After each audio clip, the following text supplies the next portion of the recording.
researcher based in social science Baha. I'm also a member of Heritage as Placemaking for Research Project. If one were to pick a few names to educate us about the urban history of the Kathmandu Valley, including some of the keystone issues that surround planning and governance as it relates to everything from heritage to the slum, one would have to pick Padma Sunder Joshi as the doyen of knowledge, who is the speaker for the day, and it is my honor, pleasure and excitement to be sharing the stage with PS Sir, as he's also popularly referred to as. PS Sir wears many hats. He was, for the longest time, he led the UN Habitat Nepal office from 1999 to 2010 to 2021. He is currently the Vice President of Madan Bhandari University of Science and Technology. He also serves as the advisor to the Lalitpur Metropolitan City Office. In the same capacity as the advisor to the city office, he was active in the 2000s to the Kathmandu Metropolitan City Office. Prior to which, he also served as an associate professor at the Polchok Institute of Engineering, Tribhuvan University, Nepal's oldest and probably the largest public university, going by the number of students enrolled to the university. I often refer to PSR's words and wisdom to untangle many issues that surround us in the city. Like I said, he is as much of a practitioner as he is a bearer of knowledge. He has also, in the past, been an active member of, or in the common parlance, protesters in one or two critical movements that has shaped the trajectory of Nepal's tryst with democracy. In the most recent times, it's been a year perhaps, he's produced this fabulous book called Hiti Pranali, which in English loosely translates into traditional water system, of which we might touch upon as we go along. So without further ado, I'd like to hand over the mic to you, and off we go. Thanks.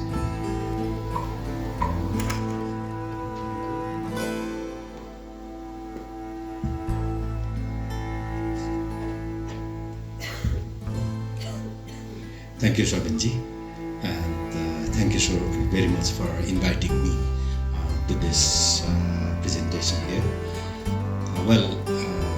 This is not what I learned in the university, nor I have studied there or read in books. It's most of the things are my experience, like yours, that when you walk in the street, what you see, and that is what I try to just reflect what I understood from that. Try to experience my sharing, my understanding with you.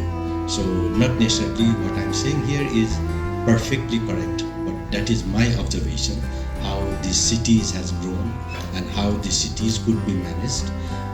The could be managed will be a little bit less in my presentation. Mostly I'm trying to reflect how these towns were developed and what were the purposes and how it is managed, and at the end I'll also try to touch upon a little bit on what are the more needed things in coming days in the present context. So as Sabinji said, that I I'll be speaking in English, but in the meantime, there are several things that maybe I'll be more clearer in Nepali, right? So I'll be changing the things, so please bear with me. Well, yeah, he said that I used to be an associate professor, I used to be a teacher in the Institute of Engineering, so I don't feel comfortable sitting here and talking with you like this. I'm not a storyteller. So I will rather stand up and try to explain the things along with the slides, with your permission. Thank you. Well, this is actually these slides. Actually, I prepared a long time back. I was working on when we are talking about sustainable cities. What kind of cities could be sustainable?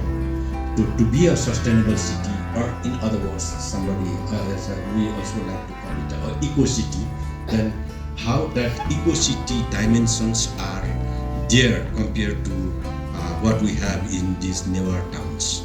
So that is what I'm trying to explain here. So several of those slides are more with this sustainable cities concept. So let me start with three basic areas or components of a sustainable cities. What would be the strategic framework? One is definitely a livable city. A livable city which is more about the place and people living there, the spatial dimension. That is what I'll be discussing. And second is a responsible city. How responsible are we with the environment, with the ecosystem that we are living in, the ecological aspect of it, and the placemaking, the process dimension, and the third one is the participatory dimension or the governance dimension, that is how making it vibrant. We all enjoy festivals, festivities.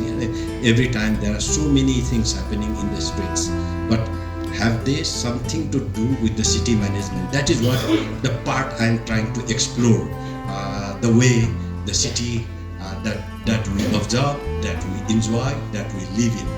So that is what would be in my presentation. I'll be talking a little bit more on, being a civil engineer, more in that place type of issue. I'm sorry.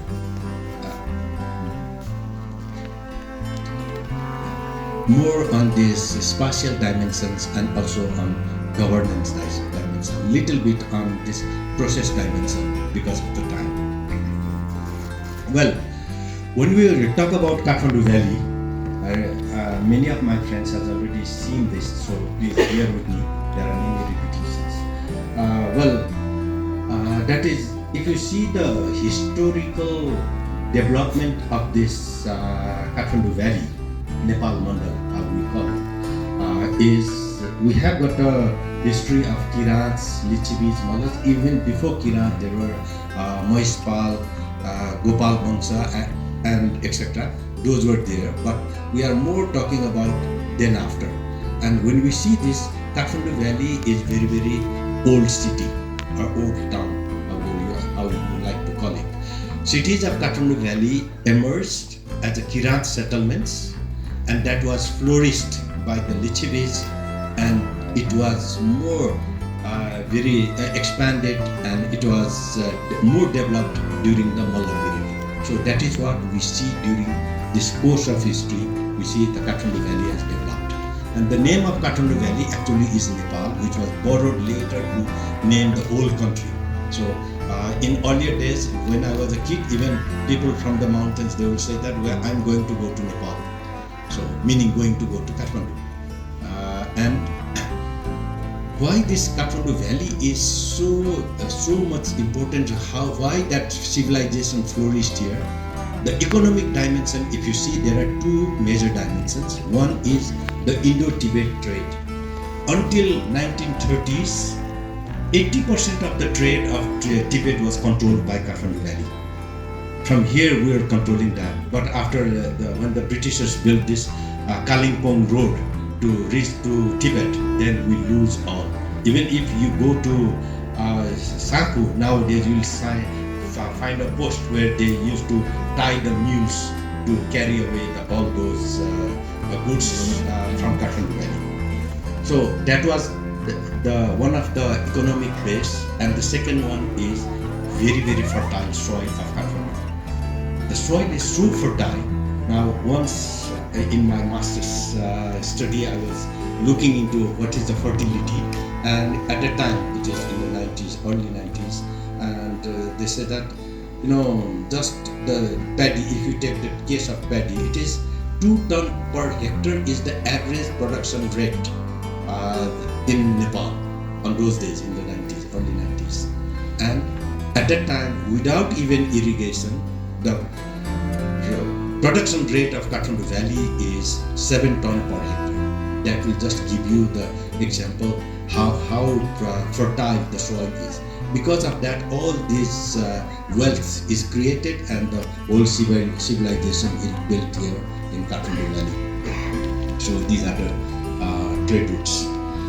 Well, if you see the towns, I will give examples of here and there. This is Kathmandu, the city of Kathmandu. That is, in the 9th century, this settlement took a real kind of formal shape, and they believe that it was developed as the shape of a what you call khadga. How do you call it in khadga in English? It's not sword. I said there's some other words, but it's similar to sword. It's a sword of what you call Mahalakshmi. So, and they have 33 tolls or the neighborhoods surrounded like this, and that is how this was built, reorganized. But if you see in 11th or 12th century, but before that, this town is much before that. Now they have already, the historians, the archaeologists has already confirmed that Kastamandap was built in 7th century, at least in 7th century. That means the settlement was much before there. It was there. So, and it was something like that when the towns were developed. This was the stretch. Here is to be Lagan. For the Nepali colleagues, they will know that Lagan, and here is what you call Wanga, meaning Indrachok, and here is Jamal, and they have just this trade route. And later on, this was developed, and it was developed like during the Malla period. It was with a gridiron pattern. All roads were added, and that is how the city was expanded. This is how the cities were developed. And it is not only Kathmandu, Patan and Bhaktapur. There are more than 4 dozens of small towns, satellite towns, that is surrounded, that is incorporated into Kathmandu Valley, including Banepa, Dhulikhel and Nala, Banoti, etc. So, but these towns are, when they develop these towns are not, they could have expanded. Just I just want to give you example of Patan. Patan ends in the south at Lagankhel. We all know, right? We could have extended that. Now we have extended. It has already reached Chapagaon. The extension is Chapagaon. They could have done that at the time, but they didn't do that. And what they did was, instead of that, they expand, they migrated, they bring additional population to another town, and that is how they develop these satellite towns. For example, the Kirtipur. If you go to Kirtipur, they will trace their history back to Hanigaon. So from Hanigaon, people migrated to Kirtipur instead of expanding that. And instead of Lalitpur expanding, there are many people, almost half of the population in Thimi are migrated from Patan, right? Or it's in Bode, it is from Bhaktapur. Like that, if you go through those settlements, you see that they want to have a particular size of population that is manageable. Otherwise, they create another town, rather than the way as the MABL growth of Kathmandu Valley. That is what we see nowadays. So, the town planning concept of the Newars at that time it's more with the ecological limits, and it's a progression to progress, the quest for progress. That based on that, they have developed this town plans. The concept is mainly on towns in medieval time were understood as a representation of micro universe, meaning that universe where you have everything there itself. You don't have to rely on others. That is the concept of the town planning. So every township, wherever you go, one way or other, they are relying on themselves. So that was one of the concept, and they try to follow the mandala pattern to some extent. At least in the conceptually, the all town plans are developed in a mandala pattern. I will explain you a little bit more later. And then from the ecological viewpoint, there are three concentric circles are there to develop these towns. One is the human domain, where the centrally the cluster of people, like in Patan, in Bhaktapur, in any of the newer towns, you will see that. And the human domain is there. It is surrounded by agriculture domain, and human domain is always in a higher elevation. Agriculture domain, and it is again surrounded by natural domain or divine domain. So this is how the towns are developed. And if you see in a cross section, this is what you see: the human settlement here and agricultural land in the surrounding, and you have got the forest and other natural resources there. And so it is obviously guided by the resource conservation approach. We call it tar land, the elevated land, where the settlement is, whereas the fertile soil land is left for agricultural purpose. And they have it is also because to protect it from the flood and landslide type of thing. So they would like to have the settlement up there, and the protection that is also strategically, and again from the military against their enemies, they would also like to have stay there, live there in a higher elevation, and that is why these are clustered settlements. When you have got a clustered settlements, meaning that you have to live closer to each other, definitely there is a new dimension. Qualitative changes are there. So what are those qualitative changes? And that is what I said, making the placemaking is happening. And to make it vibrant, then we add other governance factors. So few of them I will just try to point out here. The integration of private and public interest for common benefits. This is the most important thing. You live in community, but you have got private things to be done. What is the demarcation between private and public? That is very much important. We don't know. It's nowadays what we say is, in my Lal Puja, in my ownership certificate, what is I have got charana land, and meaning that this much of land and that is mine. No, in those days that is not true. They have public in terms of private. Within private, they have got public things also. So for effective and efficient resource management, these private interests are sacrificed for communal belief.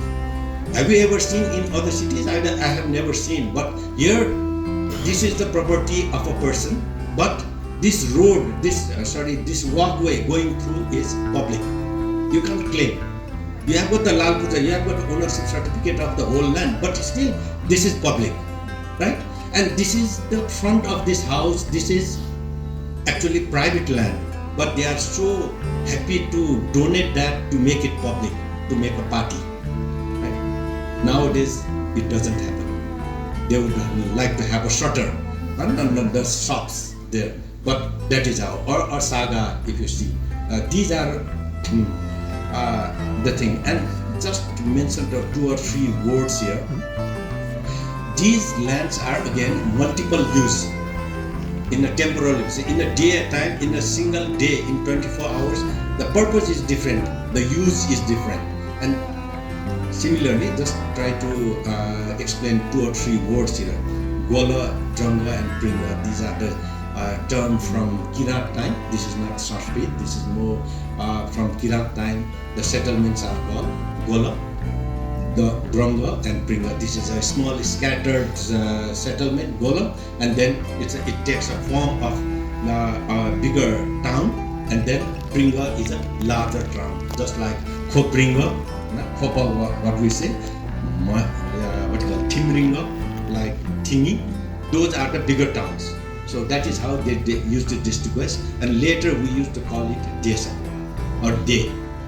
Like nowadays, many people say that okay, Kokona is a guy, Kokona gaon, Kokona, Kokonalai अचन चाहिँ गाउँ भनेर भन्छ हैन बुङ्गमतीलाई गाउँ भनेर भन्छ गाउँ पञ्चायत भन्छ actually it is not village, it's a town. That is why we say in Newar language what we say is Khona De, Bunga De.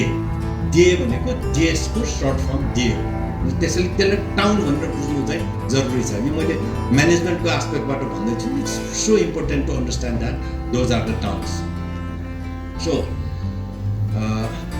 yeah so now let me talk a little bit more about this spatial function within the town. So within the town, placemaking in Newar towns is, as I said, there should be a demarcation between public and private, and what distinguishes, and that is what we call pikhalaku.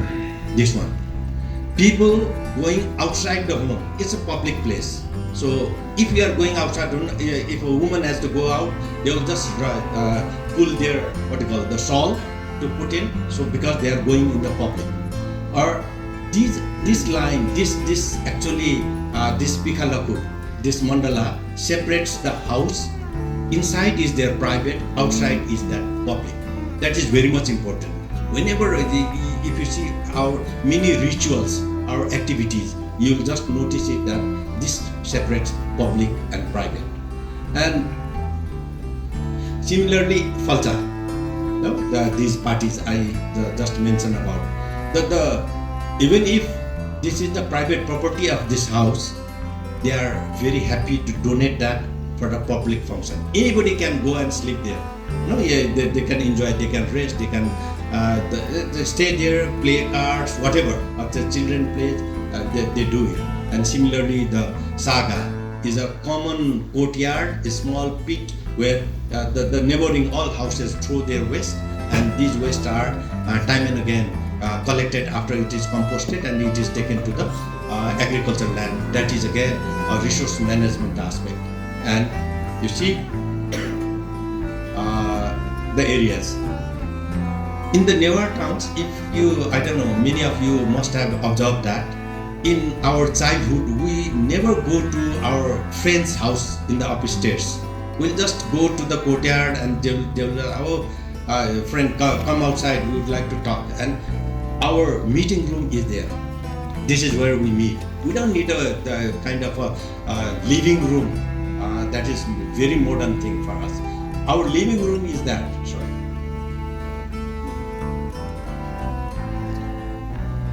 Our living room is there. Everybody comes, and nobody. I dare to go upstairs without. Very hesitantly, I will go upstairs in my friend's house. That's quite common because that's their private area, and this is our public area. So we don't need a big room, living room to meet our friends, and that is how that space is managed, and that is how. And otherwise, you see, all the people are just gossiping and doing that. The street space is already utilized so much, using the spaces. And as I said, in a way, it's a town is normally a gated town, and it is the gated town with hierarchy of roads. It is, you may not have observed that. Now you will notice there are several hierarchy of the roads are there. Like you see, this hierarchy is with the space that is in a hierarchy. The highest level is Darbar Square, or what we call in Layaku in Newari. Layaku is the highest order of the square, and then the market square, and then neighborhood square, and then you have got a residential square. And you will say, I will try to explain you why these are so different. You will observe that it's very interestingly, these hierarchy of the squares are being used for public purposes. Now, I have to give credit for this photo to our friend, where is he? Mean. Yeah, this is the photo from Mean Bajrachari. So this is Kathmandu Darbar Square. So this is Kathmandu Darbar. You see that several of it's a nucleus of the town, and all the festivities has to start from there or end there or cross there. That has to be done. That is why that is important. As royal court there, that is why it is so important. And all major roads, major shrines are also there. एकदमै important मन्दिर हुन्छ त्यहाँ. त्यो मन्दिर चाहिँ एकदमै important हिसाबले हुन्छ. ल काठमाडौँको, let me ask in Nepali to my colleagues, what is the most important temple in Kathmandu Darbar Square? Mar Ganesh. Mar Ganesh, yeah.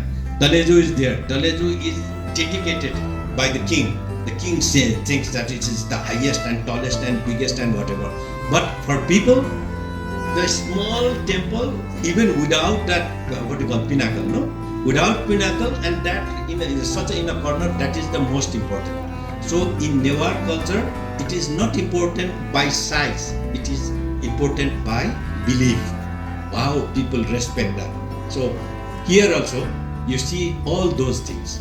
And the most interesting, fascinating thing here is, if you have ever thought in that way, I don't know, you must have observed, you must have walked through this road several times, I don't know how many times.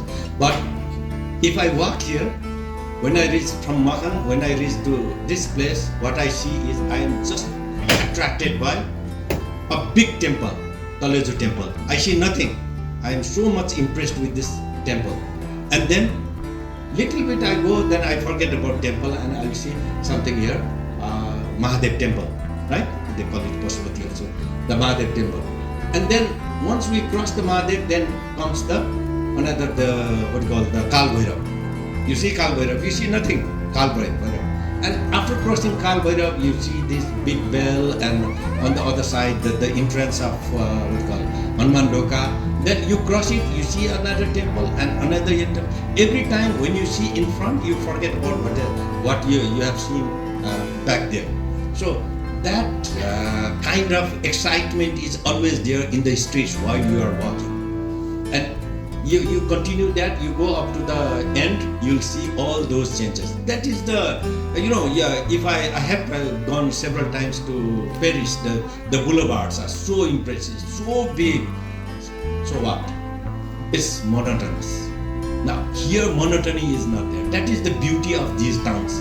I'm sorry, that is good for several other reasons. But if you see from and this is the lesson I think the architects should learn from our township, how to make the towns. Or not that grid-iron pattern things. It's something else that gives life. We're talking about living city, living town. So, and that is also for this is Bhaktapur and this is Patan. And you will always see these double E's there for the performance. Steps of stone, the temples are already the place where you can watch the functions that is happening. Now coming to the market square, it is not like that all the streets, but there are major two streets will be crossing that. Now whether you go to, this is I think Dattatreya Square, or you go to the Sundara Nuga in Patan here, what you see is there are two major road crosses, and there is a open space where many festivities takes place. But this is not necessarily for the whole town, but more for the local people, right? This market square, and this market square you have got all selling and buying, vegetable buying, vegetable selling, and everything. Other activities also happens there. But during the festivities, these are also equally important places where the double E's and also sort of those things are there. So if you see in Lalitpur, now this is the market square, and you can see several of, this is the Darbar square, and there are several of these market squares. Now, with that, we again come to neighborhood or the toll, or in Newar we call it Twa. right? The toll squares. And in these toll squares, it is very difficult to distinguish which toll starts where and ends where. It's really difficult. I tried once when I was introducing the metric addressing system in Kathmandu metropolitan city. It was really a difficult thing. But there's a very interesting demarcation, and that is what they call this Ganesha. It is called Sthan Ganesh, right? Sthan Ganesh means the Ganesh of that place, meaning that every household who, when they have got their wedding ceremony and they bring their bride to home, then if they go and respect this god, meaning that is from that toll. So this is one of the indicators. But if you see this Nani and all this road going there and expanded and again narrowed down, these kind of things you can see in many places. Widened road, large courtyards or cluster of courtyards, and this brings more. And normally we used to have satal, what do you call it, a party or satal, the public building there, and Sthan Ganesh, as I said. And this is actually, there is a very good book written by Mohan Murthy Pantha, and it's about Thimi.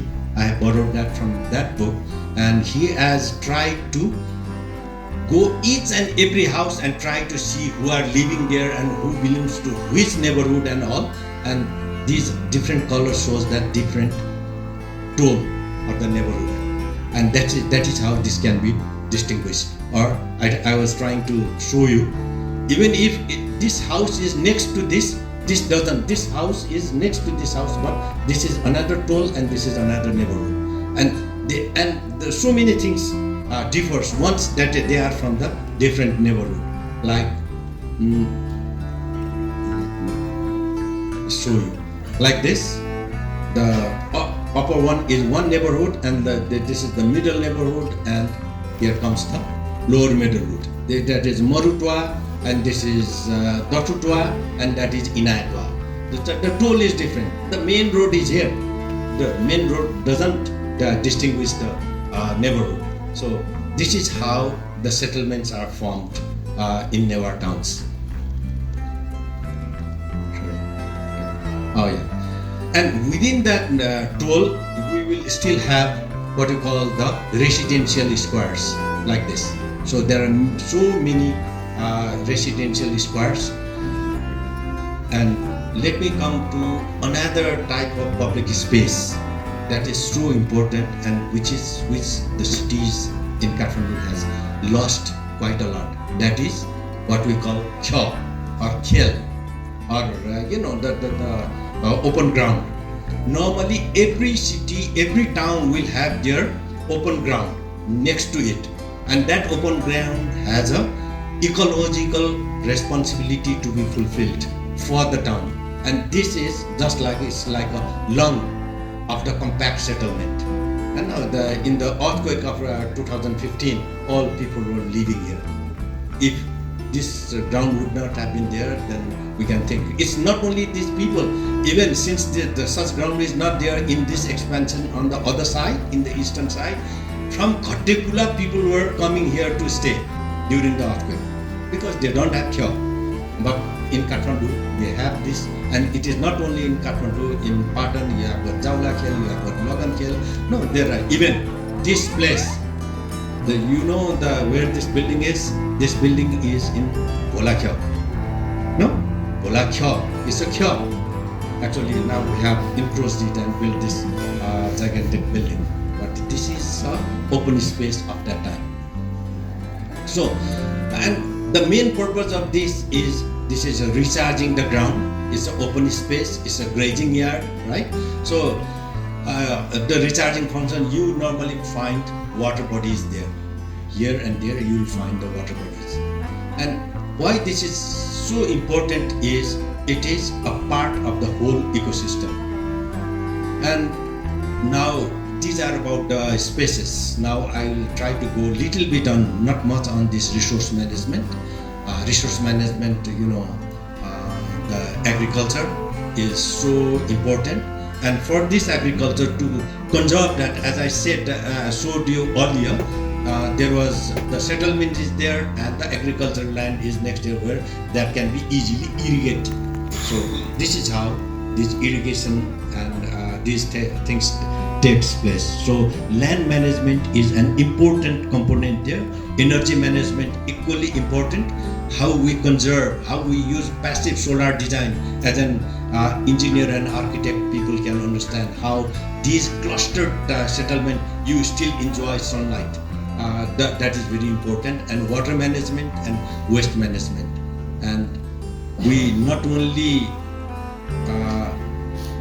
serve ourselves, we also serve the birds. And you have got काग तिहार, you have got भ्यागुतलाई भात खुवाउने भनेर ब्याचा नक्यौ भनेर आउँदैछ हैन. Even for the frogs, they have got the days in our towns. They offer food for the frogs because they support in the ecosystem. And you have got in Tihar. Most of the time people think about Tihar, very enjoy it. But have you ever thought about why these fruits are there? These are our indigenous fruit. Unfortunately, now it is being replaced by new, exported varieties, and everything is coming up. But you see that that sati base, right? Small, what you call katus, how you call that, walnut, and all those things are our traditional food, and that is being conserved into this system and into our culture. So it is the culture which is conserving all those type of thing. Let me not go to this energy. It will take time. Let me now come to participatory part. I think this is the one which you would like most. Going through your the title of the course that is going on. That is participatory management in Newar towns. One problem with the Newars is they do not say things directly. Even if you are hungry, you will never say I am hungry. So they will say that, okay, you want to eat something? No, it's okay. And you have to force 3 or 4 times, and they will say that, okay. Right? So I think it is more with the Newars, right? Without that, they will not say. Even if you are hungry, they will say no, it's okay. So, but they do not only that, there are several other cultural practices that you don't say directly. If you say that, okay, go and do this, then, oh, you are ordering me. But if you say something in different way, oh, you are be so happy to do that things. And that is where this, the festivals comes in, public management. First is, beliefs are converted into rituals to manage public goods. The beliefs, right? Second is volunteerism is not sought in operation and management. Voluntarily, you are so happy, I would like to contribute. They do that, but that is not sustainable. That would be the one-time job. So to make it sustainable, volunteerism is not sufficient. That is what the Newars understand. And third is community feelings are developed and maintained as per the service level. I'm talking about as per the service level. So I'll talk about the service level little bit later. And then competition and enjoyment are knitted into the duties and responsibilities. So there are competitions, you perform as a competitor, but you are doing something else, right? You are serving the community. That is what is inbuilt in the Newar culture. And of course, when I say belief, this is an example. This is a handwritten, the sketch from the handwritten book where you see these 2 hands saying that you are not supposed to open inside this. And that belief is so strong, people say that if you go inside, they have given this reason, for a good reason. They are saying that because this is so complex structure, don't open that. That was the meaning. But what they do is, since that hand is there is a belief that, okay, if I open, I will die vomiting blood or something like that, right? So they never dare to open it up. Like that those kind of beliefs are being built in the community. Or You see, this is a handwritten. Sorry, this is a how you call it? Tamrapatra, copper script of Alcohiti, where it's written that you are not supposed to do this and that, and everything is written. And if you do that, the serpents will get angry. Basuki Nag will get angry, and you will be losing everything. Yeah, and you will have that sin not only for this generation, for 5 generations, something like that. So, and people believe that, and they do not do bad things or incorrect things. And one king did it. That is what I'm trying to show you. One king did it. The story goes like this. You know Pratap Malla, Nepalese guys, they all know Pratap Malla from Kathmandu. And he wanted to conquer Bhaktapur, and he went to Bhaktapur and start fighting with the Bhaktapurians. And then, but he could not get inside the wall. It's a walled city. And he tried and tried and tried, and after 3 months he was so fed up and he gave up. And when he was coming back, he destroyed the pond, and there was this what you call Joshi. I don't know how you call it in English. This kind of post was there, and on top of post there was what you call the sculpture of what you call a Naga, and that he took it and came to Kathmandu. Many people think that Pratap Malla built Rani Pokhari because to please her wife, right? And why her wife was in sorrow? Because her 2-3 sons were dying one after another. And to do that, while he's building Rani Pokhari, is actually he destroyed the pond in the Siddhapuhu and took all these things, and this is in Kathmandu Darbar Square. He put that he looted this, and now he erected here. Then when his son one after another start dying, he felt that okay, the thing written here is pretty correct, so I should be, I should do something good for that, and that is why he built Rani Pokhari. So these beliefs are so strong. That is what I'm trying to say.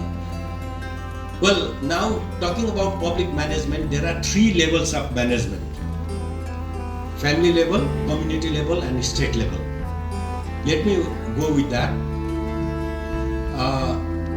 At family level first. So, at utilizing the belief system, right?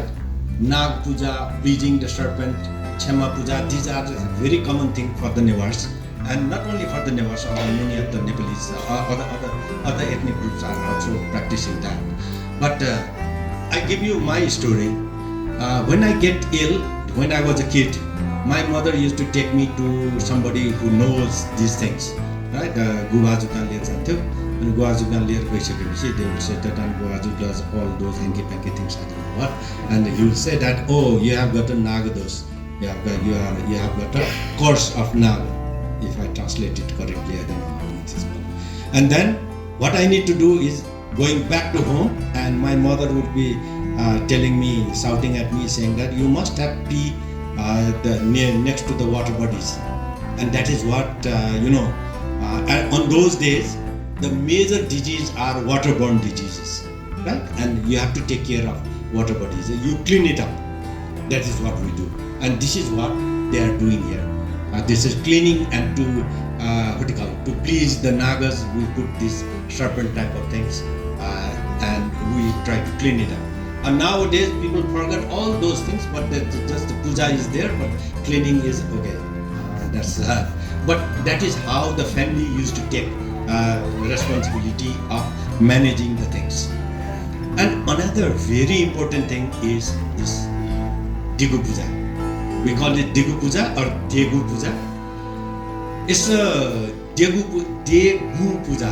That is what I was explained. What is Degu Puja? I think many of you know that, but let me try to explain a little bit from the different angle. These 2 terms, De and Gu, is De means Des, means a town, right? And Gu is a forest. The forest of the town, the puja that happens in the forest of the town. So Devu Puja is every caste, every clan will have their own Devu Puja. And that Devu Puja, that is normally a ground, a water body and a surrounding area. Like if you go to Tuni Khel, if you go to Lagan Khel, if you go to any of the khels, you will find those kind of things, right? And there, actually this puja is, in my understanding, is nothing but conserving these areas. You are not supposed to do anything there. You go, you pray, you worship and you come. And when you do that during the driest month of a year, and you go there, you do that. And you are not supposed to construct anything. The god, the Newars are so good in making sculptures. But in their own Devu Puja, they do not have sculptures. They will have just a stone from a river. No? At most, they will have something of these, what we call toran, right? Nothing more than that. And even that is so ecologically correct that even this stone can stop the flow of the wind. That is why they have got small holes there. हामीले के हनुमान छिर्नु पर्छ, वायु छिर्नु पर्छ भनेर प्वाल एउटा चाहिँ राखेको हुन्छ। यो के पनि छेक्नु हुँदैन भनेर प्वाल एउटा चाहिँ राखेको हुन्छ। भनेको मतलब के भने त्यहाँ कुनै मन्दिर यत्रो बनाउन सक्नेहरूले यत्रो मन्दिर बनाउन, 5 तले मन्दिर बनाउन सक्नेले आफ्नो देव पूजाको लागि एउटा मन्दिर बनाउन सक्दैन, सबैले गर्थे होला। तर गर्न पाइदैन, किनभने यो चाहिँ प्राकृतिक रूपमै छोड्नुपर्छ, यो प्राकृतिक रूपमा राख्नुपर्छ भनेर यस्ता खालका कुराहरू हामीले गर्थ्यौँ, हैन? अब अनफर्चुनेटली अब अहिले त मैले भनिहालेँ, दिस इज ख।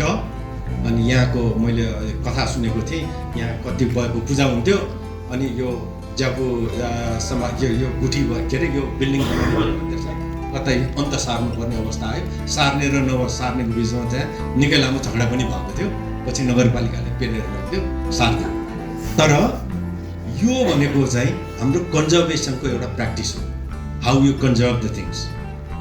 Now just 1 or 2 examples. Now this is the place, this is the Nakyo in Patan.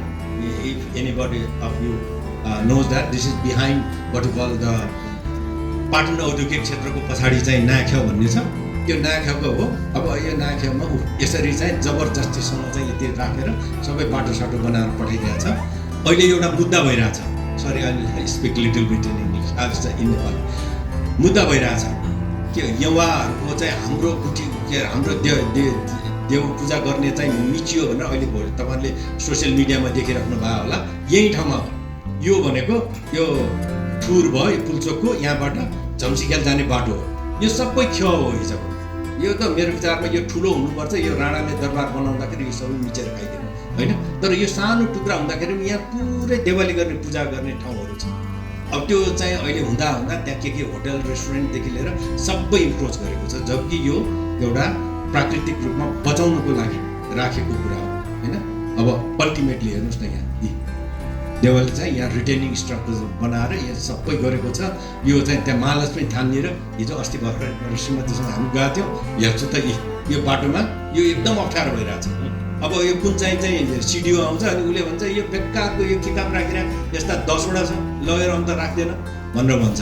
तर यो राखेको कारण चाहिँ उनीहरूले बुझ्न सक्दैन। The other family practice is again पाँचरे is coming very soon. In that festival, what we do is we call it Pichas Chaturdashi according to lunar calendar. And there what we do is Luk Mahadevko puja गर्ने भनेर भन्छौँ हैन। त्यसबेला what we do, we go to our courtyard, outside our house and try to find out the stone, and we bring the stone and we put it there and we worship. We put all those rituals, we offer these things, and then we have our feast. We remember that. But what we do not remember is why this was done at the beginning. It was done actually to clean up our courtyards. So as I said, the Newars do not like orders, right? Or ordered by some other people. So what they said, okay, one of the tantric at the time would have said that, okay, there is the Mahadev, the god is there which is being buried under the waste. So you have to take it out clean up. It's a Mahadev, it's the god. So you have to take it out, clean it up, and you do the rituals. And definitely, when they clean it up, meaning they are cleaning their courtyards. So that is how these festivals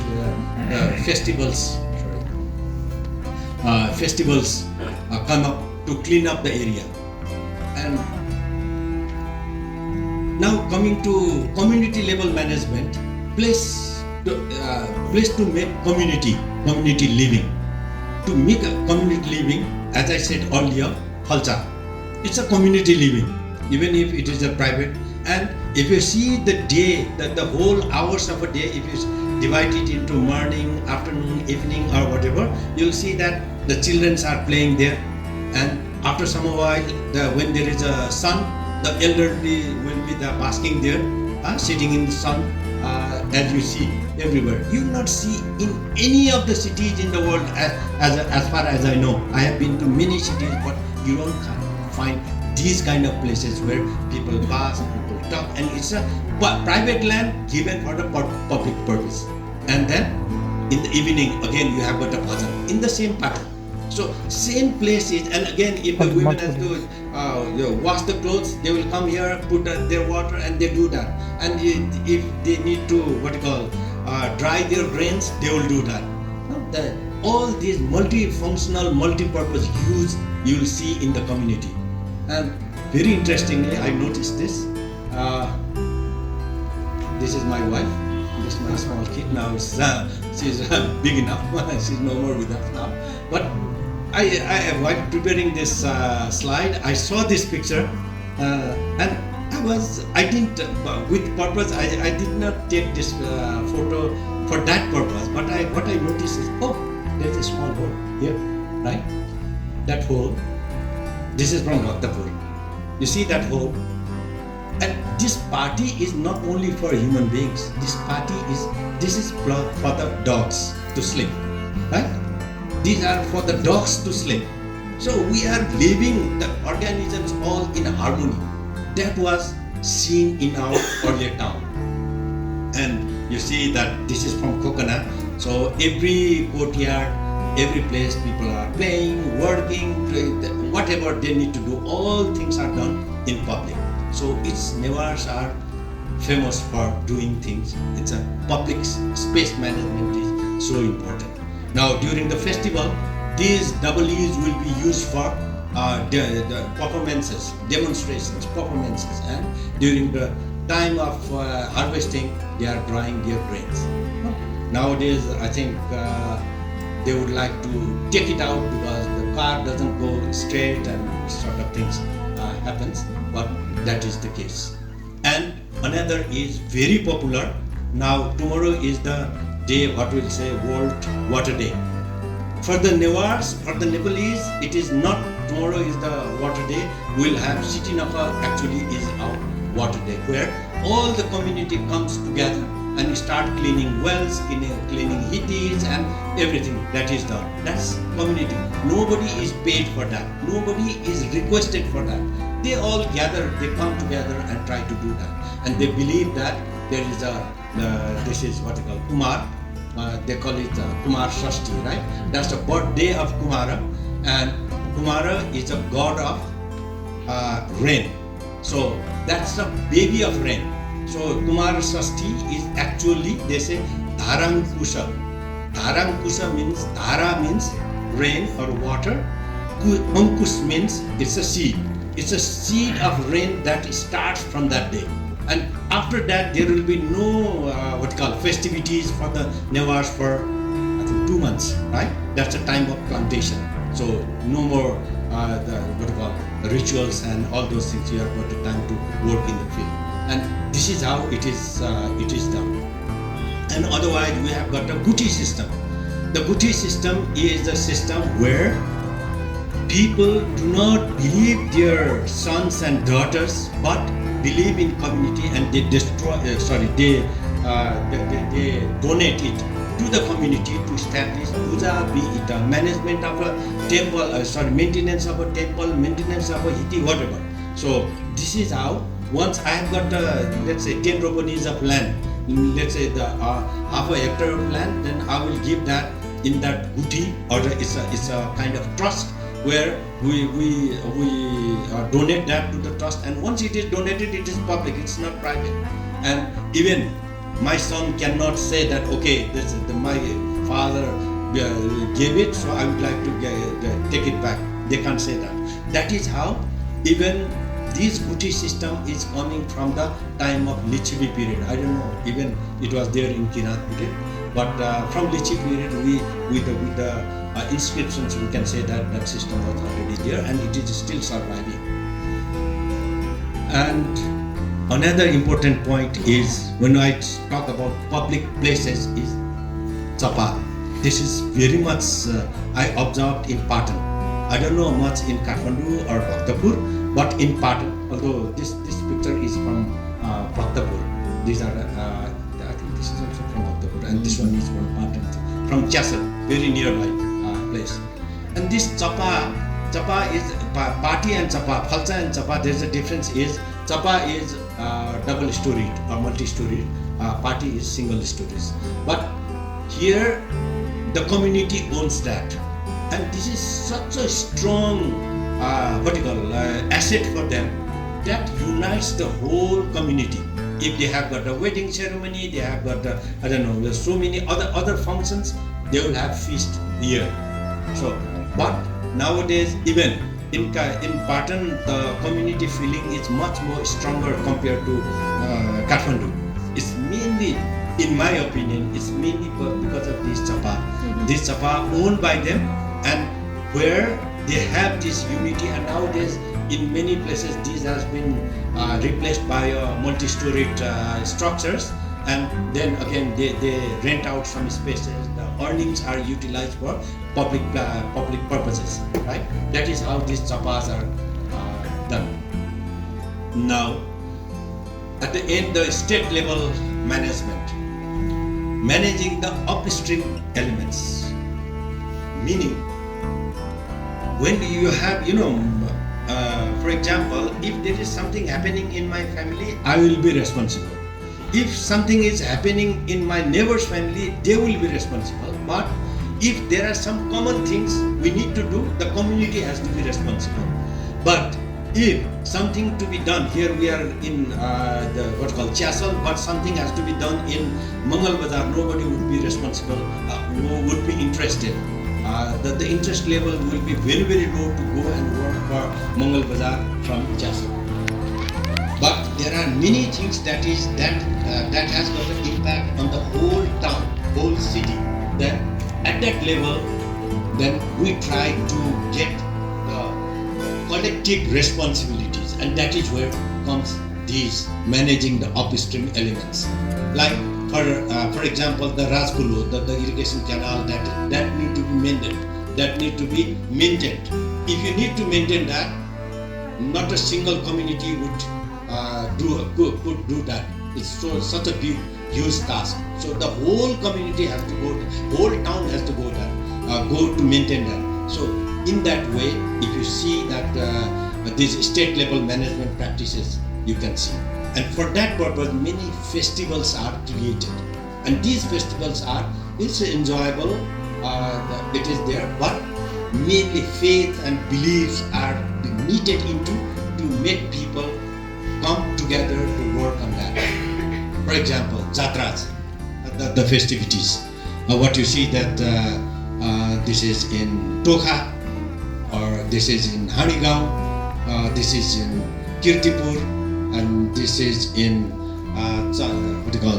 in Banepa, and this is in Kathmandu. So all these festivities, if you try to understand minutely, if you go inside, you will see some functions of managing the town. Its festivity is there, you enjoy, that is different. But in the meantime, you enjoy the thing.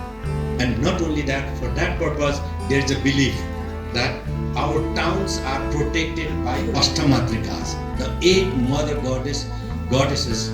They protect our town. And to do that, we have got, this is Timi.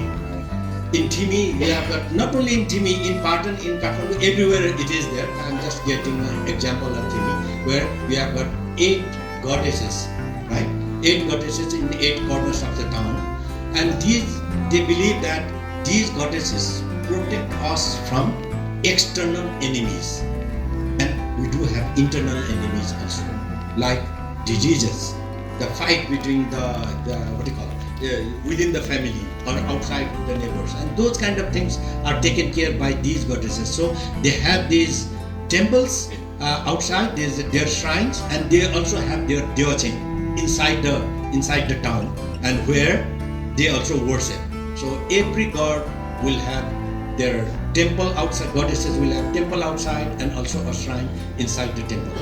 And that is how these Astamatrikas are protecting and that is the belief. And what they do is, during that time, during this festival, they start cleaning when the festival is going to start, maybe after 15 days or month early, they start managing cleaning up the roads, because this is going to be a big festivity.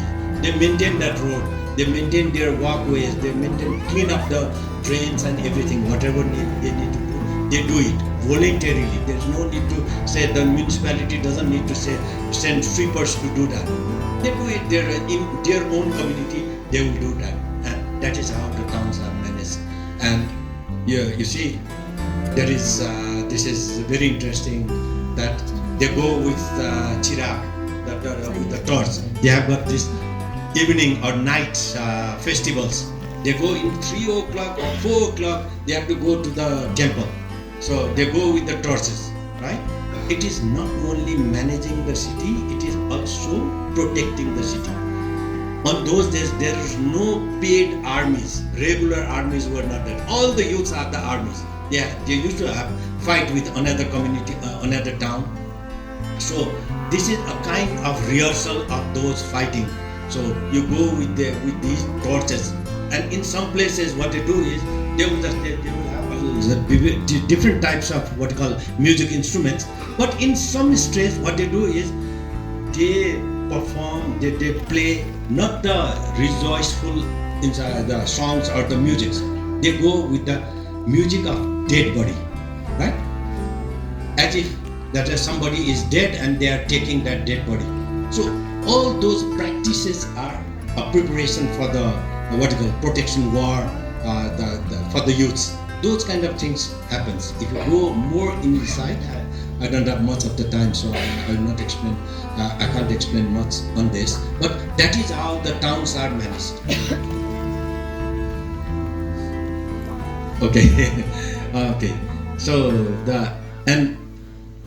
that is what I say. Annual cleaning and weeding and seldom visited outskirt area. Otherwise, they do not go there. So for these festivities, this is then maintained, and maintenance of walkways, trails, and the temples, and all those infrastructures. They do that, and they bring people together, and they forget their differences. This is how is just giving you an example again of the thing of that 32 chariots. Do you know what are these chariots? Which gods are there? Almost all of them are Ganesha, meaning their Sthan Ganesh. The 32 tolls are there and 32 Ganeshas are coming there, meaning that they have to come up with their chariot. And there is a kind of competition among the chariots, who go fast, who go by, very with a decorated this chariot and everything. There's a kind of competition. To do that competition, these people has to talk to each other, right? In their neighborhood. In the neighborhood, it is the because of the neighborhood, always they will have some kind of small things and issues, and they fight and they don't speak to each other. But these festivals bring them together. Otherwise, they can't pull this chariot by themselves only. So they forget about differences and they come together. They will say uncle, they will say my cousin, or whatever they have to say, and they start coming in this chariot. That is how the community is organized. And similar thing is there in Kathmandu with this Upako, or in Lalitpur it is Mataya or Neku Jatra. It is hosted every year in Negu Jatra is organized. The responsibility is taken by one toll to another toll. There are 8 or 10 tolls. They take responsibility. And what does that mean? Is every time if my toll is taking that, then I will try to do the best possible to have this jatra very much successful. To do that, we try our best, and that kind of competition is so good for the city management that you don't have to say anything. Nowadays, if the municipality start distributing money, they will say that, oh, that toll got this much and we didn't get, and that kind of things start coming up, divided. But here, they take their responsibility and they will say that, okay, my son-in-law is going to come, their family, the son-in-law, their family is also coming there. If they come to my my toll, and if it is ugly, dirty and whatever, then that is a shame for us.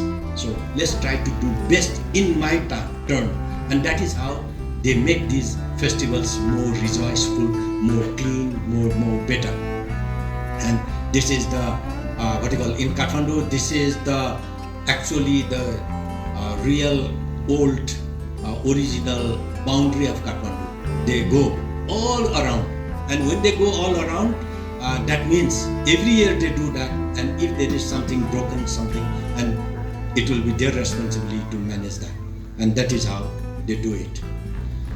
Now coming to again some rejoiceful thing, we say कहीं नभएको जात्रा हाँडीगाउँमा जात्रा चाहिँ गजबकै हुन्छ। कहिले चाहिँ उल्टो रथ लान्छ यहाँ लगेर त्यो पोखरीमा लगेर पुरै रथ लिएर चाहिँ मान्छेहरू चुम्प्लुङहरू जान्छ होइन।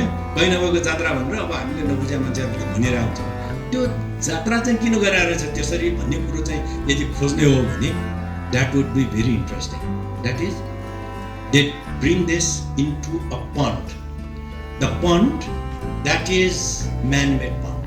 Almost all of the pond in Kathmandu Valley, except few like Nagda or the Tauda, if you leave that, then almost all of the pond or the tank, how we call it in English, are man-made. These man-made ponds has one difficulty, is it need to be watertight, and to make it watertight, they do some functions. Now we see only this jatra. They say that the ornaments of the one of the goddess was lost here, so they need to go and find out those the ornaments. That is what that is what they say.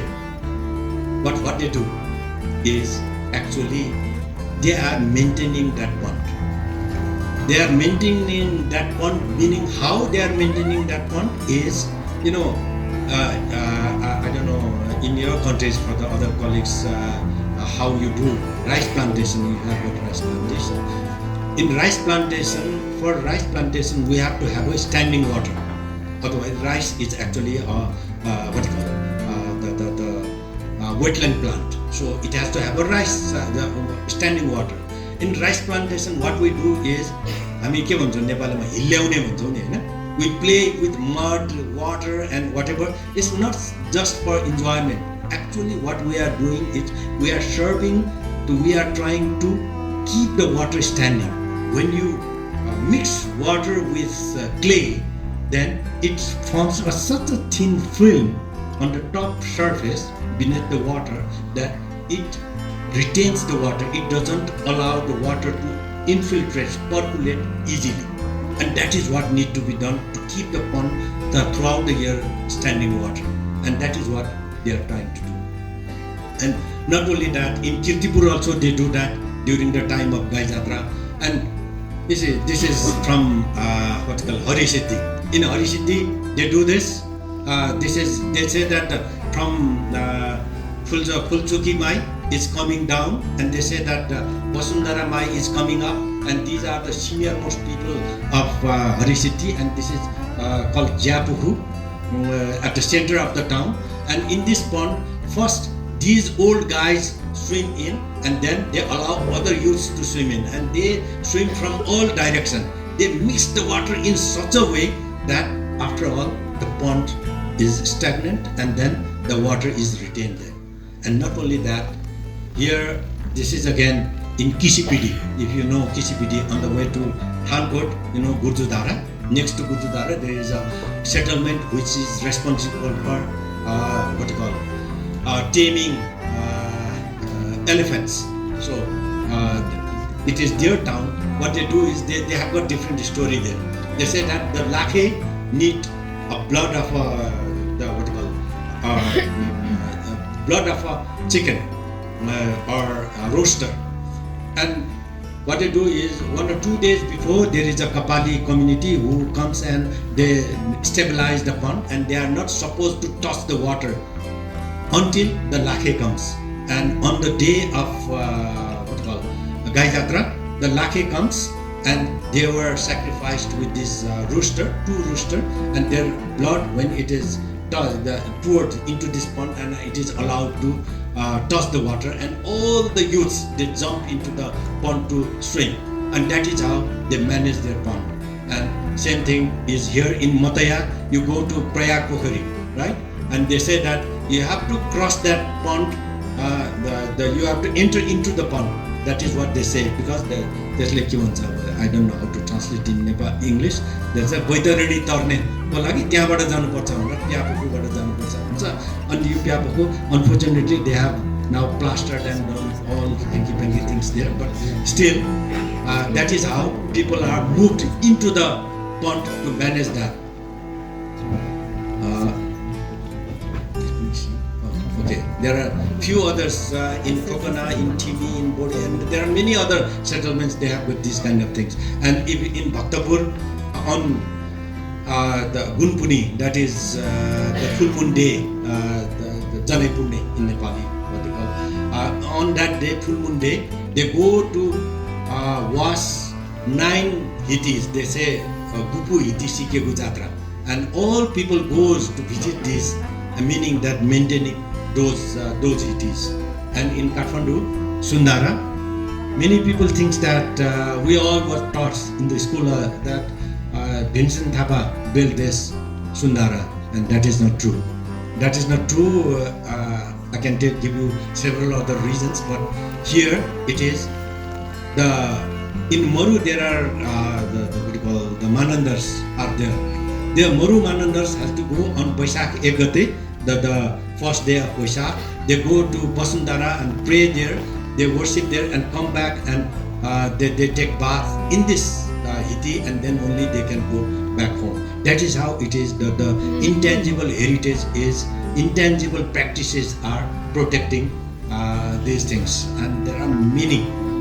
I will not go to all this, but there are triannual 12 years festivals of water management, water shrine. Visiting these water shrines are there, like Kumbesur festival here, Rutipuni in Balaju festival, the full moon day in Baishakh, and similarly there are many like triannual in this Matsegao, and similarly 12-year festivals in Godavari, Panauti, etc.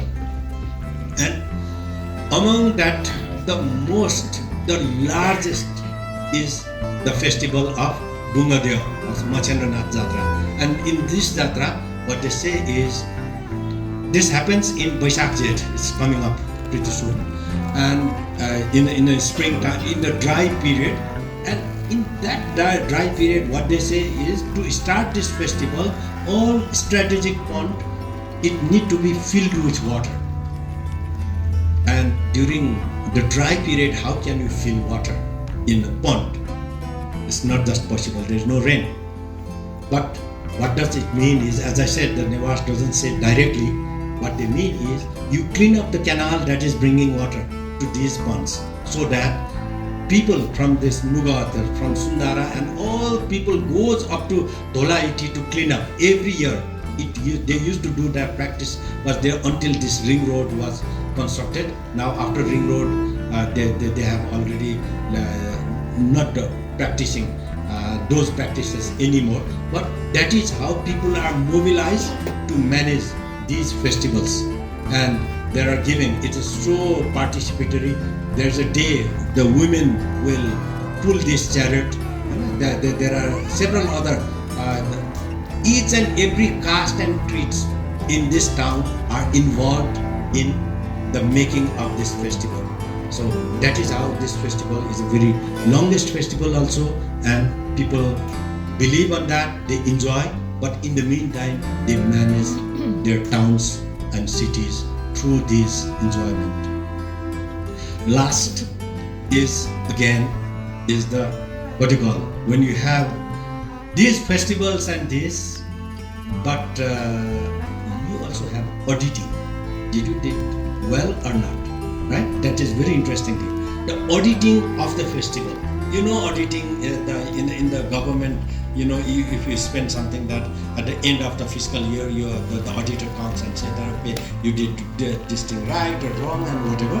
And similar thing is done also in the festival of the public event, particularly the Mochendranath Jatra that is done in Tika Bhairav, Batuk Bhairav temple, where these are the priests. The priests, they do what they call the Mangshavuti Yajna, and in that Yajna, this guy is there's a pot in his hand. There's one pair of fish is there, and there is, if you see, there's a small cage there. Inside the cage, there's a pair of birds are there, right?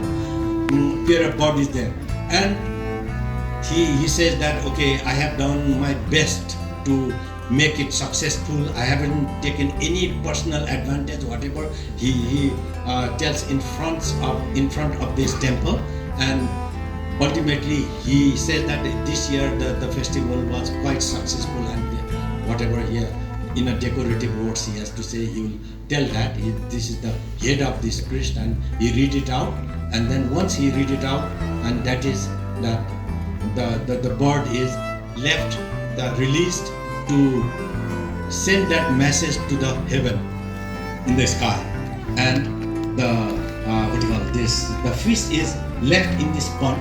Unfortunately, this is the what do you call enclosed one. This is going to be rebuilt again. That's a good part of it. But it is released to send the message to the what do you call underneath the earth. I don't know what is the term in English. पातालमा चाहिँ खबर पठाउनको लागि छोड्ने चलन छ। र लास्टमा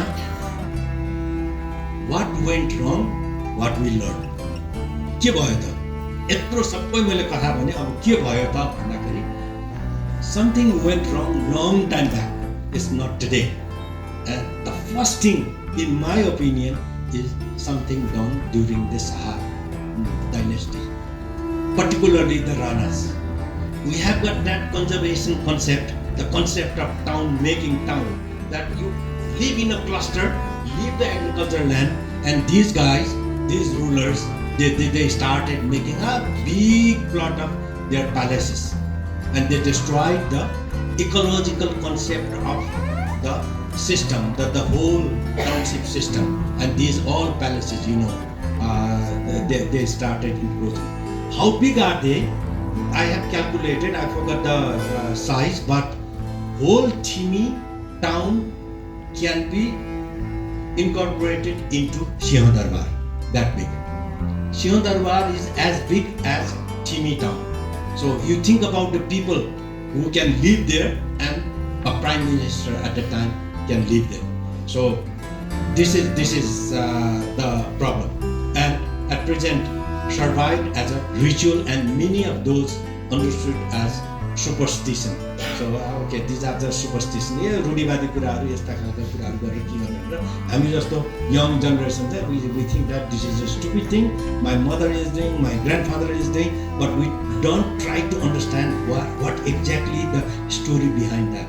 And what I'm trying to, these lectures, what I'm trying to tell you is, let's try to understand what is the things behind. There are superstitions are also there, but let's try to find out how that can be managed in the present time. This is one very good example. I don't want to lose. I really would like to tell you. Ghode Jatra. We all know Ghode Jatra just happened few weeks back. And no, it's coming. Sorry. It's coming.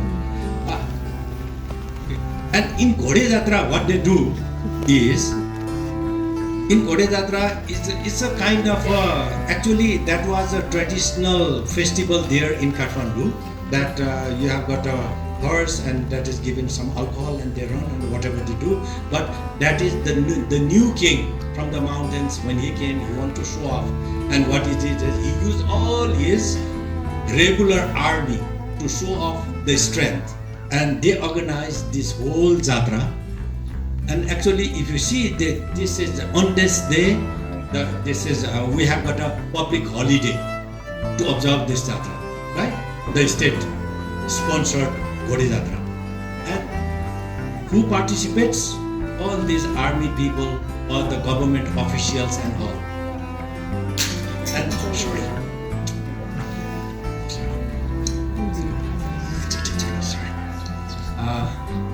But next to it, there is another jatra. That jatra is again Pahachare. The same time that is happening. That one, the state sponsored next. And you see the people is sponsored. All people are participating there with this red cap, yellow cap, green cap. I don't know how many caps are there. And these people they have got their own chariot, and they take their goddesses in the chariot and run here and there. They enjoy, they rejoice, they take part. But when the state did not include people, and then the state has to spend so much money every year, the state spends all this money to organize this festival. And what I'm trying to say is participation of people is so much important in city management. And if you do not make them participate, that means you lose it. So you have to do so many things in an artificial way, right? So after 1950, nobody dared to understand the philosophy behind the superb ecosystem city and try to enhance it in the changed context. And unfortunately, I'm very sorry to show this picture, and this is Kathmandu. So we turned this beautiful land into this, and we converted Kathmandu into this thing. Now, what are the lessons? Lesson we learn. The community involvement makes city owned by the community. City management becomes much more easier. You don't have to say, they will do it by themselves. And city becomes livable and vibrant.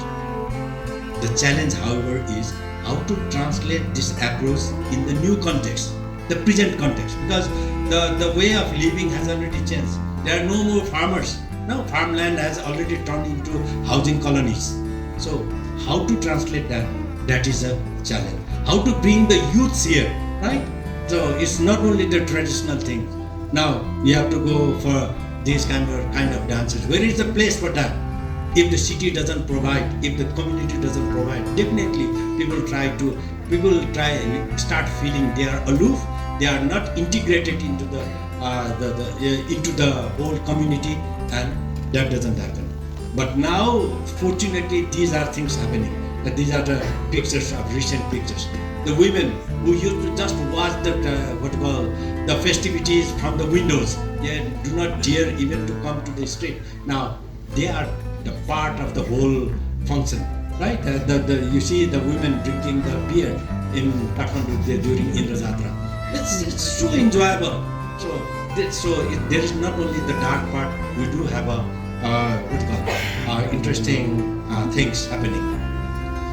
And the lesson again I learned is this is next to my house, very close to my house on the river bank. What I'm trying to say is no iron bars.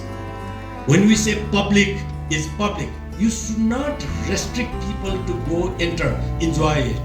Whether it is a pond like what we have done in Rani Pokhari, all the fences, or when you do any of the places, any of the temples. Now so many, the politicians always have, we have to protect it, so let's have a fence, the iron fence and this and that. I think that will depart community of people from taking part into the public public activities.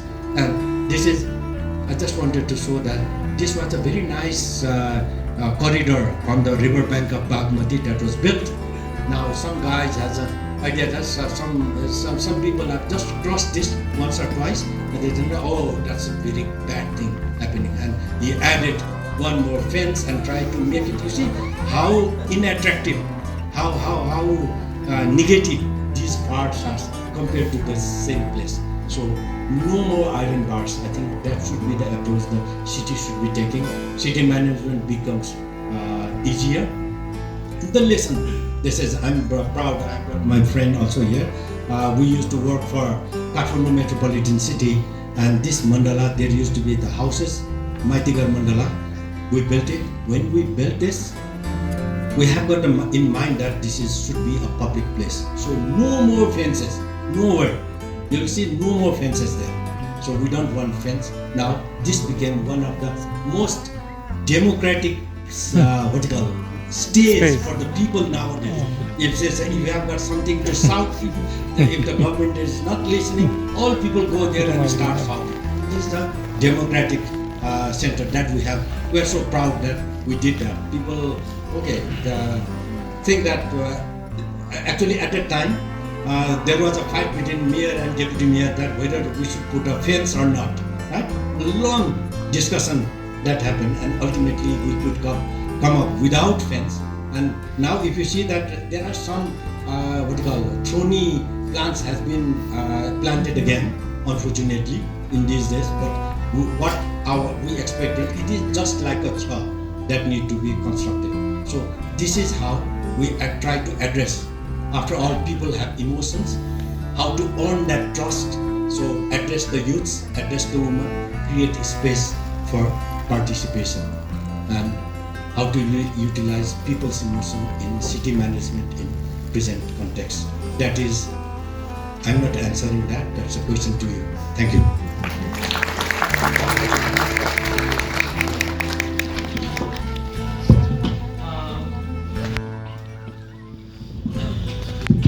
Well, thank you, PS sir, for that excellent telling of history, and as it encounters the present time as a matter of both conflict and continuity. What we have is we started 15 minutes late, and we've gone a little over time, the scheduled time, so we will probably allocate no more than 20 to 30 minutes for Q&A. But I just wanted to say a couple of things very quickly before we continue the discussion or the Q&A session of the talk. This is both a public lecture, and this is also part of the ongoing International Spring School, which is part of the multi-year research project called Heritage as Placemaking, itself a collaborative project between 4 different institutions. South Asian University in Delhi, we have Cristiano Ambrosius from Center for Transcultural Studies, Heidelberg University. We have Stephanie Lotte from School of African and Oriental and African Studies, SOAS, University of London. The Executive Director, Deepak Thapa from Social Science Baha is here. The Spring School is envisioned, designed and delivered by Monica Motin from Heidelberg University, and Benita Magaya and Mona Lisa Marzan from Social Science Baha. While you come up with questions and thoughts of your own, in keeping with the theme of the Spring School, I would like to ask a question to PS sir that could sound tricky, but I hope it is both philosophical and political. Given the nature, the length and breadth of your presentation, the question is, could we conceive of Newar town, whether that is Kathmandu, Bhaktapur or Patan, as a theatre? And if it can be conceived as one, as a theatre, what is the theme or name of the dominant performance that is at play, the dominant one? And how is the theme of the performance itself is changing over time, throughout history, coming to the present time? And if we were to identify some of the critical performers in the play, who or what would they be? And how is the identity of these performers themselves changing over time? So those are the three somewhat convoluted questions, but here we go. Yes. Okay. Oh, thank you for that. Such a difficult question. Actually, I don't have answer for that, but I'll try. Well, as I see towns every time, like a few days back, not even last week, right? We have this Samyak here. Every 5 years that happens. The whole Patan was enjoying with that Samyak. So all people are involved. The involvement of people, I think, is the most fundamental thing in city management, ownership, enjoyment of life, and whatever you call it. People are poor, that doesn't matter. But if you can smile, you can enjoy the thing, that is the most important thing. Now, the city, whether you talk about Kathmandu, Patan, Bhaktapur, you call it Techo, Thachi, Thali, Timi, whatever, all those names, you'll find their places for performance. No? That the stage is already prepared. The only thing is you need to act. And to act, you need to mobilize people. As I said, don't order them. So, okay, you go and perform this. That's not going to happen. You try to create the thing, they will definitely do that. So, it's a performance is always there. But when I say performance, now it's not only the youths. Now, as our society is slowly, gradually aging, the old people, they really need. I will tell you one story about one of my relative who lived in Lalitpur in Patan, near to the in Bakumbal, let's say, that is next to the Darbar Square, and he got ill. He has to go for this, I've been continuously provided with this oxygen aid. And this big oxygen cylinder bringing inside is so difficult. He has 3 sons and 2 of the sons are living outside the town. And because the oxygen cylinder, it's difficult to bring oxygen cylinder inside, he was moved to one of his sons' place. And he lived there. Every day he is asking, when am I going to back to our old house? Every day he was asking, and it was not the situation, and for months and months he could not come back. And one day he was a little bit, you see, very much recovered, very much, I don't know how you call it in English, एकदम अनुहारमा पनि तेज आएको, एकदम मजाको त्यस्तो देखिसकेपछि, okay, so my father is saying so much asking for that, and they brought him into the town, and he went there. He visited his old friends on the street, not at home, as we saw earlier in the street, in this Falta and all. They stayed, they gossiped, they talked, and after 4-5 hours staying there, he was so happy. He went back, and on that day he passed away. You see, the feeling of people, of the place is so important. Now, if you respect that feeling of those communities, that is very much important. And that I'm talking about the communities, I'm talking about the age group of the late, right, the old ones. I'm not talking about only those. You people, myself included, if we have those kind of rejoicement in this town, then I will expect the same in the coming years. So let's combine that youth and the old together into the town. Let's have a performance that is related to them. That could be in the music, that could be, the bhajan that we do in the evening. I think that will make the city rejoiceful. And I think, I don't know if I answered your question or not, but that is what I feel about the dance. Thank you. So now it's yours. Please feel free to ask questions, but I'll say this in the interest of time. Try to keep it short and try to make it precise. I'll take 3 questions at a time, and I'll start with you.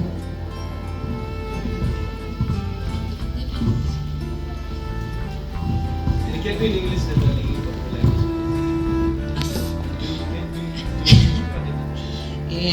Introduce yourself. नमस्ते PSR सबैजनालाई मेरो नाम सदिक्षा श्रेष्ठ good evening everyone I'm Sadiksha Shrestha and I am an architect and urban planner sorry I was so I had to go somewhere else right now I had to be heading home right now but PSR presentation it is always so interesting and I couldn't leave it and I always had this question about Newar towns and plannings. So I'll try to keep it short. So all the Newar towns are not much Newar now because there's gentrification in every Newar towns right now. Kathmandu, be it Kathmandu, Lalitpur, Bhaktapur, or even the satellite towns. So, due to this gentrification, do you think that the placemaking can only be of those cultural activities, historical, that rituals and the traditions that we follow, or there can be some other activities or some new or noble approach in those placemaking? Thank you. That would be my question. So let's take the second one from over there. The third person.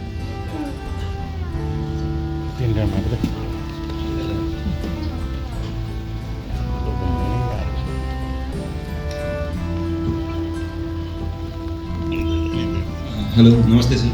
I'm Kapil Saulare. So my question is, whenever we are looking into these rituals and ancient practices, what I'm observing is we are only trying to see these things with our current positioning. We are not really trying to look into its certain other significances. For an example, there could be some spiritual significance attached to it, to those rituals. There could be some superstitions as well, and there could be, I would say, some political or trade related significances as well. And what I've seen in your presentation here is, though it's really good presentation, but what you are mainly focusing is on the conservation side of it that are associated with the rituals. But when it comes in the topic of conservation as well, probably the idea of conservation has came in that time when we really had to think about the conservation. Maybe like 100 years back, 200 years back, we really do not have to think about the conservation as well. So this is my question. Thank you. Yeah, thank you.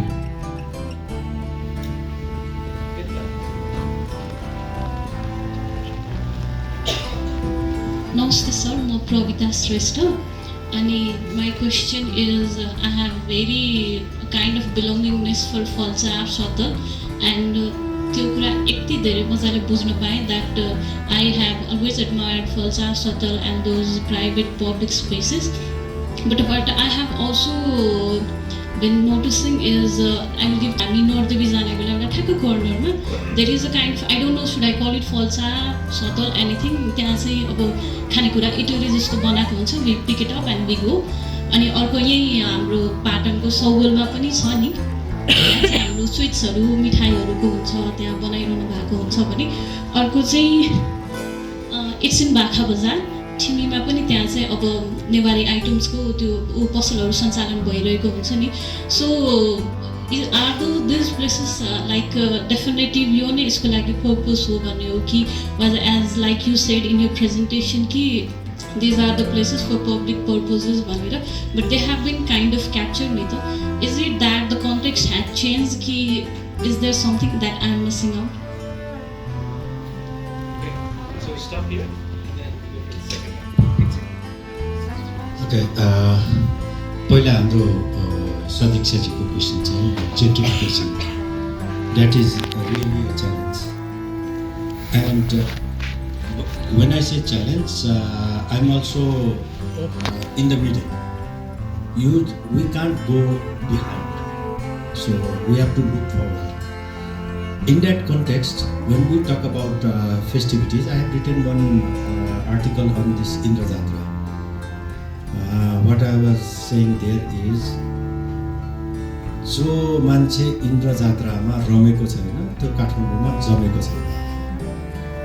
Indra जात्रामा रम्न नसकेको मान्छे काठमाडौँमा जम्मै छैन, उसले बुझेकै छैन नेहारहरूले गरिरहेको छ गर्नु त्यो किन भन्नु पऱ्यो, आउनु पार्टिसिपेट गर, you should open up to make them participate. That is for the Newar community, but for other community they start understand and respect to participate. Both things has to be done. Let's not limit it ourselves, because now we can't stop. Okay, you are from mountains, you go out, you can't do that. So it's a different culture. If it is different, then you have to provide space for that. Having said that, we really need to think about this gentrification, particularly because of this economic dimension, right? Financially it is more. सबभन्दा बढी कसले पैसा दिए त्यसलाई घर बेचेर हिँड्थ्यो. अब बस्ने मान्छेले बुझेको छैन, अनि त्यसपछि अब आउँछ त्यो गुलापुनीमा चाहिँ बिहान बाजा बजार गर्ने 4 बजेदेखि मेरो निन्द्रा बिगार्ने भनेर ढुङ्गा हान्नु देख्छ होइन. त्यसैले त्यो एस्पेक्टलाई चाहिँ वास्तवमा कल्चरली कन्जर्भ गर्नको लागि टुगेदर छलफल गर्नु पर्यो. यही गर भनेर रेसिपी चाहिँ मसँग नखोज्नु छैन, तर छलफल एटलिस्ट नगरपालिकाले त गर्नु पऱ्यो नि, वडाध्यक्षहरूले गर्नु पऱ्यो, टोलको मान्छेहरूले गर्नु पऱ्यो. कसरी बसाउने त, उसको प्रब्लम के हो त होइन. उसको गाडी नै त्यहाँभित्र छिर्दैन, ऊ कहाँ म यहाँ बस्ने भन्छ भने उसलाई त्यहाँबाट 10 मिनट पर चाहिँ गाडीको चाहिँ कुनै पार्किङको व्यवस्था पो गर्न सकिन्छ कि होइन. There was one time when the people who migrated from outside, from the downtown to from the core area to outside, they wanted to come back when there was so much of insecurity outside. I'm talking about during the time of the Maoist insurgency. They wanted to come back because they are not feeling so safe. But in your town, what happened was, in one of the place there was one. I give you the example of the place, Nyakachuka in Padma. Many people know that Nyakachuka is a big courtyard.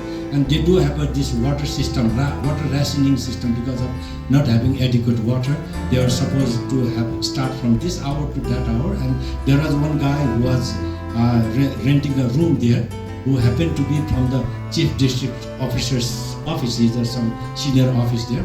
He wanted to have water, even beyond that time. And the local guy said no, and they had a fight. And after they had a fight, this guy is from the government. He brought all the polices and tried to take all those youths who were involved in that fighting to take to the police station. And there was a bell. They rang a bell, and the whole community came in, and the police jeeps, the vehicles has to run away from them. So that kind of security is there inside.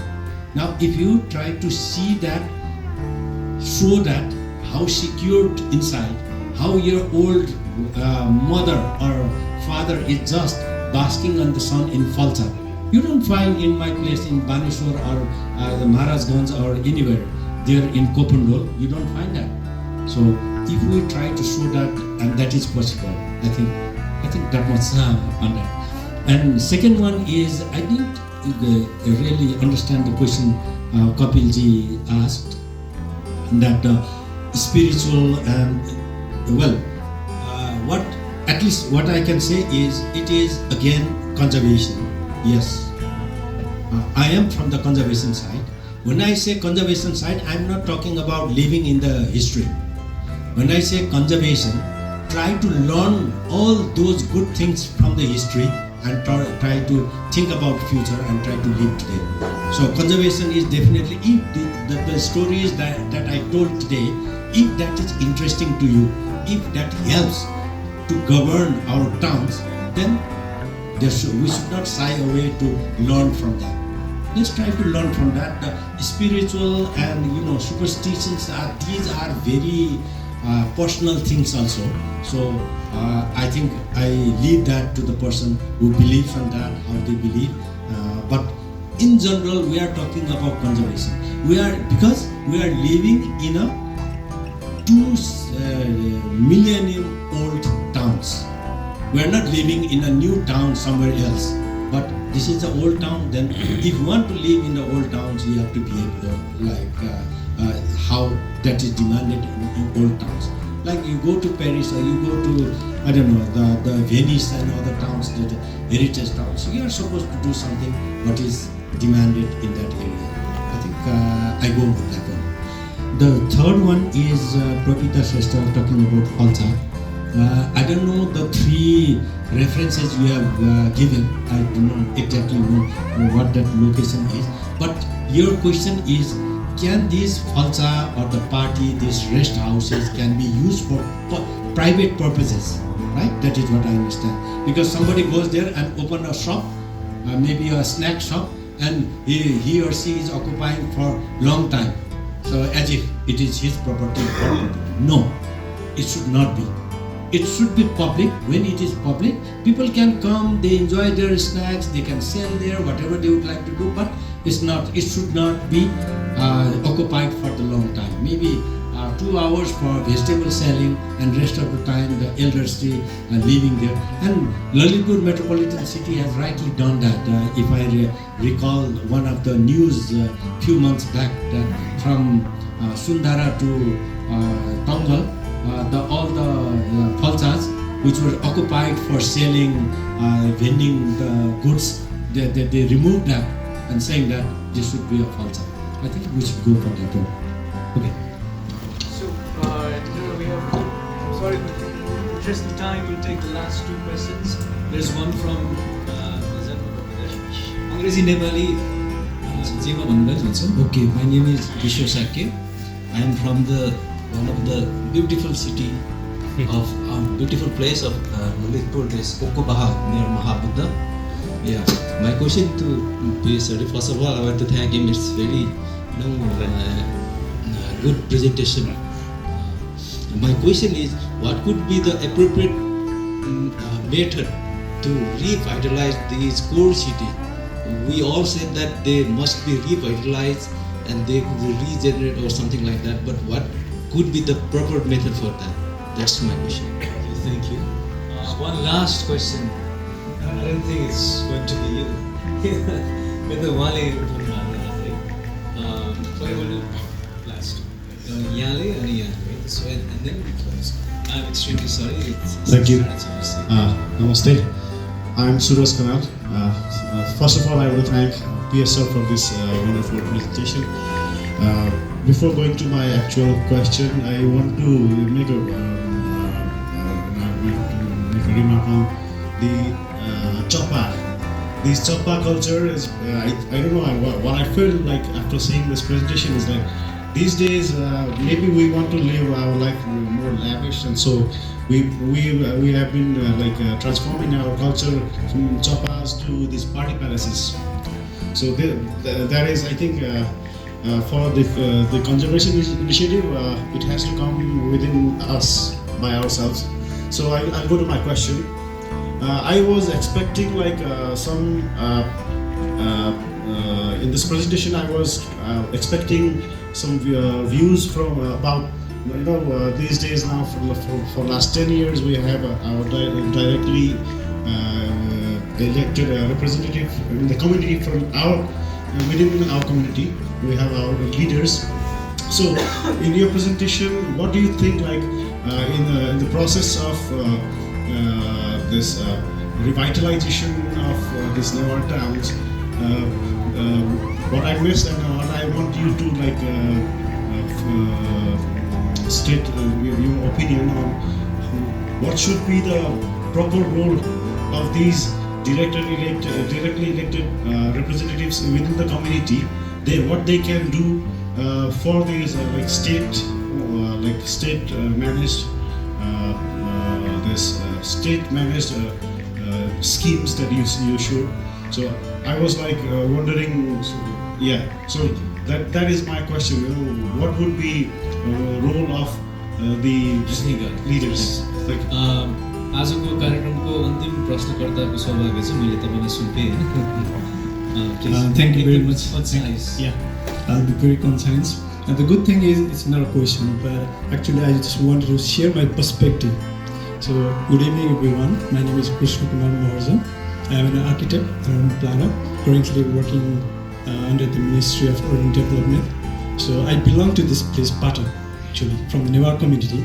So thank you, Joshi sir, for giving us the different dimension that which I had not explored before. So it is not a question, but I just wanted to share a perspective that everybody we are talking about how we can conserve now or how we can be better. So I think it's all about the belongingness. If I think that I belong to this ritual, this festival, if I belong to this place, then only we will have the feeling of conserving.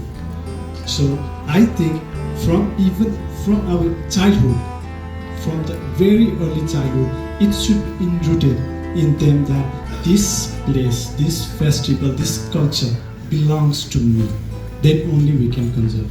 That's all. Thank you.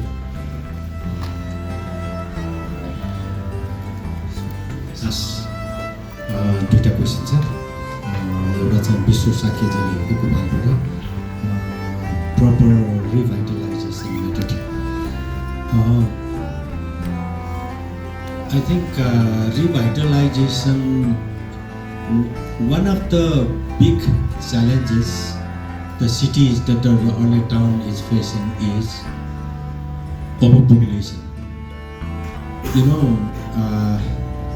in 1969, Kathmandu Valley Physical Development Plan was prepared.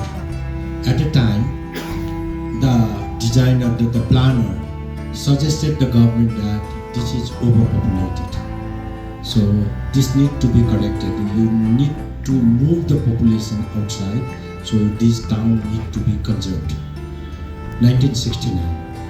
And then again, there are so many studies. All study would say that overpopulation, the conservation is needed. But never happened.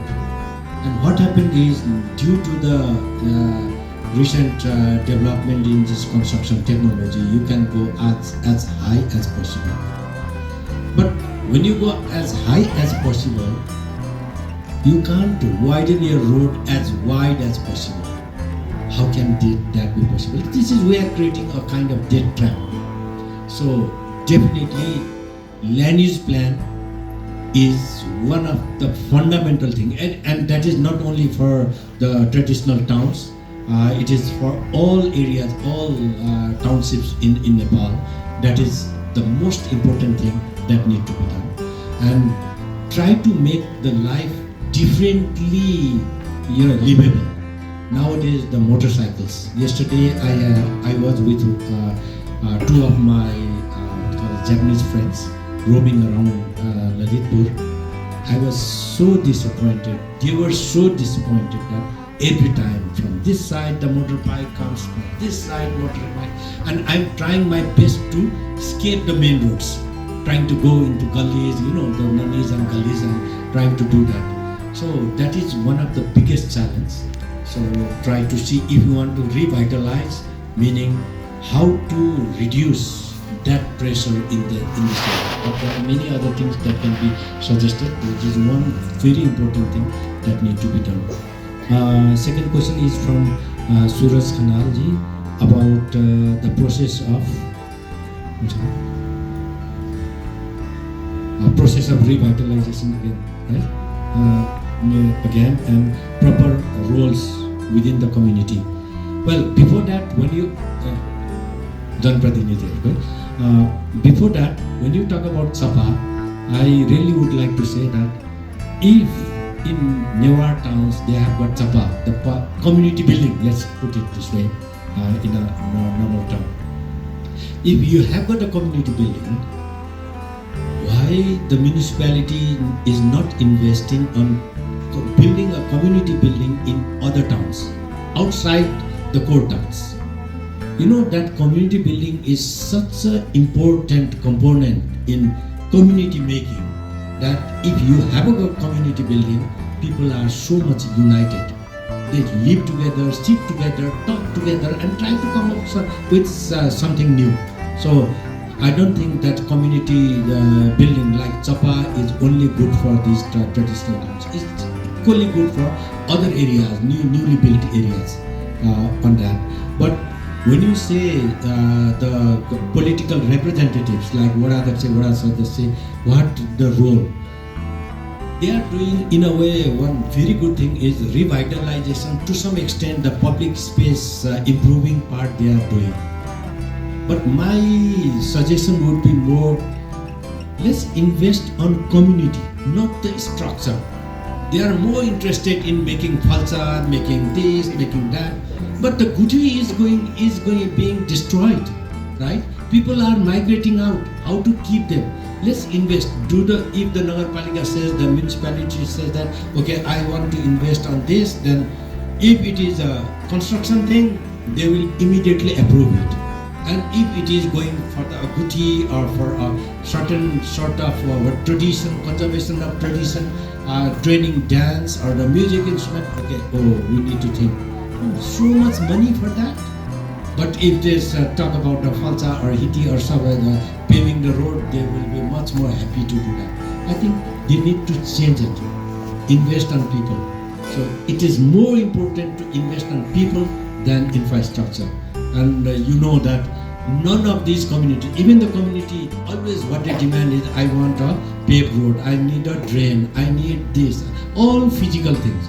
They never said that, okay, we are the community group and we want to do something together. And that part is missing. I think that is important part missing at this point of time. Thank you. So, thank you all for coming. Unfortunately, we have to call it a day in the interest of time, and it could be raining outside. On behalf of the Spring International Spring School team, I would like to, as a thank you note, I'd like to give this beautiful bag with a beautiful book by Niels Gustav inside called The Rock and Stone. Here it is. Thanks a lot. Thanks everyone. Very, very धन्यवाद है.